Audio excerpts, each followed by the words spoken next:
அனைவருக்கும் வணக்கம்.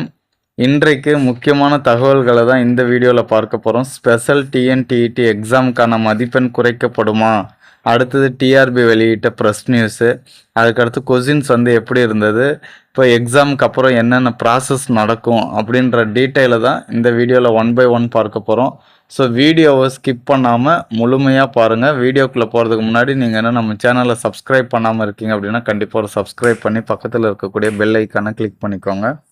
இப்போ ஃபஸ்ட்டு டிஆர்பியிலேருந்து என்ன ப்ரெஸ் நியூஸ் வெளியிட்ருக்காங்க அப்படின்னு பார்த்தீங்கன்னா, டிஎன்டிஇடி பேப்பர் 1, அதுவும் ஸ்பெஷல் டெட்டுக்கான பேப்பர் 1 எக்ஸாம் எழுதிய தேர்வாளர்களுடைய எண்ணிக்கை 96.99% தேர்வாளர்கள் எக்ஸாமில் அட்டன் பண்ணியிருக்காங்க அப்படின்னு சொல்லியிருக்காங்க.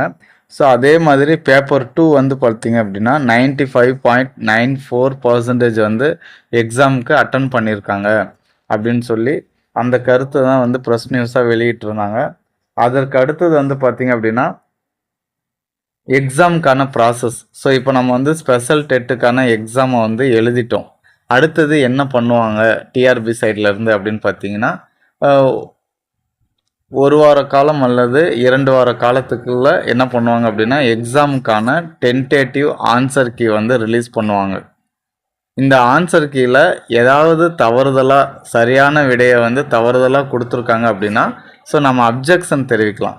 ஸோ இந்த அப்ஜெக்ஷன் தெரிவிக்கிறதுக்கு பார்த்திங்க அப்படின்னா ப்ரூஃப் நம்மளுடைய டெக்ஸ்ட் புக்கை தான் நம்ம ப்ரூஃபாக நம்ம கொடுக்கணும். இப்போ கொடுக்கறது எப்படி பார்த்தீங்க அப்படின்னா, நம்ம ஏதாவது ஒரு கொஸ்டின் தவறாக இருக்குது அப்படின்னா அதற்கான ப்ரூஃபை நீங்கள் கண்டுபிடிச்சி அதை மெயில் ஐடியில் டிஆர்பிக்கான மெயில் ஐடியில் நீங்கள் சென்ட் பண்ணணும். ஓகேங்களா? ஸோ இப்போ சென்ட் பண்ணிங்க அப்படின்னா நீங்கள் தெரிவித்த அப்ஜெக்ஷன் சரியாக இருந்தது அப்படின்னா அந்த ஆன்சரை என்ன பண்ணுவாங்கன்னா மாற்றி அமைப்பாங்க. ஓகேங்களா? ஸோ அப்போ first tentative answer key sent பண்ணி அதுக்கப்புறம் அப்ஜெக்ஷன் ட்ராக் ஓப்பன் பண்ணுவாங்க. ஸோ அதற்கப்புறம் ஆன்சர் கீ ரிலீஸ் பண்ணி அதற்கு அடுத்தது என்ன பண்ணுவாங்கன்னா ரிசல்ட் வெளியிடுவாங்க. அவ்வளோதாங்க. அதுக்கப்புறம் சர்டிஃபிகேட் டவுன்லோட் பண்ணிக்கலாம். இவ்வளோ தான் ப்ராசஸ்ஸு. ஸோ அதற்கு அடுத்தது முக்கியமானது பார்த்தீங்க அப்படின்னா கொஸ்டின்ஸ் ஈஸியாக டஃப்பாக அப்படின்னு பார்த்தீங்கன்னா என்னை பொறுத்த வரைக்கும் கொஸ்டின்ஸ் டஃப்பு தான். என்ன காரணம் அப்படின்னு பார்த்தீங்கன்னா, ஃபஸ்ட்டு பேப்பர் 1 பொறுத்த வரைக்கும் கூற்று காரணம். ஸோ இந்த கூற்று காரணன்றது அதிகப்படியான கொஸ்டின்ஸ் இருந்தது. ஸோ இந்த கொஸ்டின்ஸை நம்ம படித்து நம்ம அதற்கான ஆன்சரை சூஸ் பண்ணுறதுக்கு டைம் அதிகமாக எடுக்கும். ஒன்று.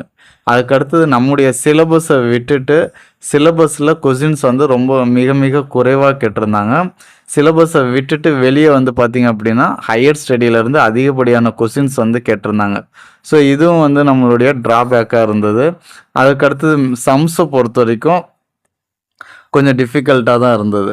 ஸோ அப்போ ஓவராலாக கொஸ்டின்ஸ் டஃப்பாக தான் இருந்தது. ஸோ நீங்கள் உங்களுக்கு கொஸ்டின்ஸ் எப்படி இருந்தது, ஈஸியாக இருந்ததா கஷ்டமாக இருந்ததா அப்படின்னு சொல்லி கமெண்ட் பாக்ஸில் கமெண்ட் பண்ணுங்கள். அதற்கான காரணத்தையும் நீங்கள் சென்ட் பண்ணுங்கள்.